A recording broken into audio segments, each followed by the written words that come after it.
Good evening. How are you? Well, here it is the day before Thanksgiving. The dogs are barking, the birds are chirping, and it's getting dark. So I'm doing a kind of outside stand and talk because we're about to lose the sunlight where I am.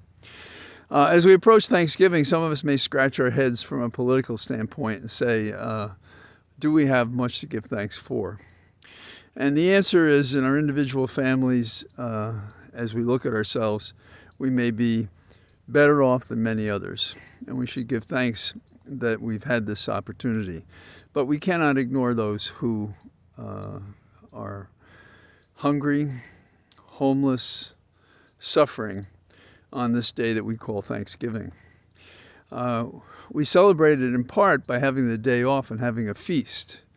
And I have a similar strange feeling about pardoning turkeys than we kill millions of turkeys for people to eat. And I'm not expressing an opinion about it, but we seem to live comfortably with high contradictions that are irreconcilable on a day-to-day basis. So my dad, he worked after the war while he was getting his legs, getting a job, getting steady from the GI Bills as the superintendent of the building. We didn't have much. I didn't know what we didn't have. And I thought the fact that I could go out on these kinds of pebbled ground with some greenery, that we lived an exalted life, such as I knew. But we didn't have any complaints. And whatever constraints my parents had, they didn't let it on to us. So I didn't feel the strain in a family that one can feel that can't get the food or can't get the housing.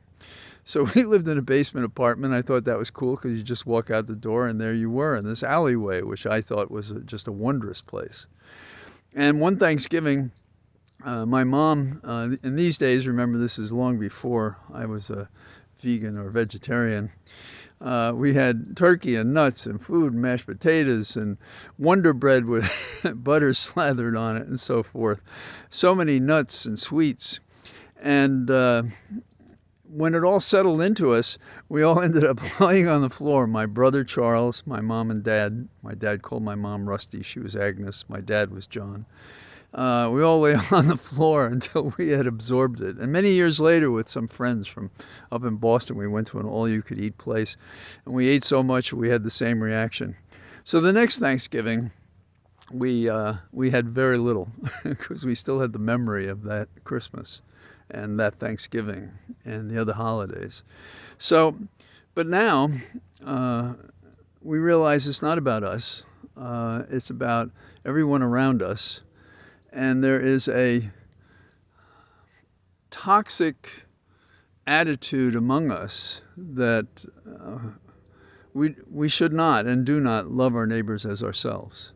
That we look for differences to be hateful to one another. I don't. You don't probably because you're listening to me. And we've self-selected on this dirt road gang of things that I don't know, I think are uplifting, that connect us one to another, that give us a reason to go forward, that give us rewards for our efforts, that we realize that we all rise or fall together. And we seem to have a government populated with people that don't believe that. And they always get upset when, in the Constitution, I cite that portion that says, and to promote the general welfare. But they don't. They don't care about the general welfare. It's me, I. And I don't know who they give Thanksgiving to, those people. Sure, they may sit at a large table and eat a lot and so forth, like in my my childish appetite, mentally and physically, might embrace. But who matures and doesn't learn from life that whatever advantage or pleasantry that you enjoy is not enjoyed by others? And that shouldn't make foul what it is that you have, that maybe your family worked for, but all of that always involves some chance, something that helps or makes it possible for you to have what you have. And so I think as we get older, we look at others and we care what matters to them. And I've been in situations in my life to see that and to see people help others.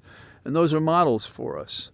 And the other ones, the terrorists, if you will, in terms of values and not embracing what our country has to offer and not abiding by its rules. These people, we can't expect to change them. It's an approaching car. So you get some idea that I'm really losing the light. And they'll probably shout and ask me if I need help to go anywhere, which would be the neighborly thing to do, actually. So forgive my wandering, but if I could sum up my feeling today, is that as we suffer some darkness this evening, we bring a light to the world on Thanksgiving because we care for one another and we know that that matters. And we care to respect the differences among us. Otherwise, equality means nothing. There are definitions of equality and freedom that sort of rate the equality that you have. You know, it's the best equality we can afford to give you rather than being really equal. So hug and love each person and think about how you can share food or donation with someone. And that, I think, is what Thanksgiving is all about.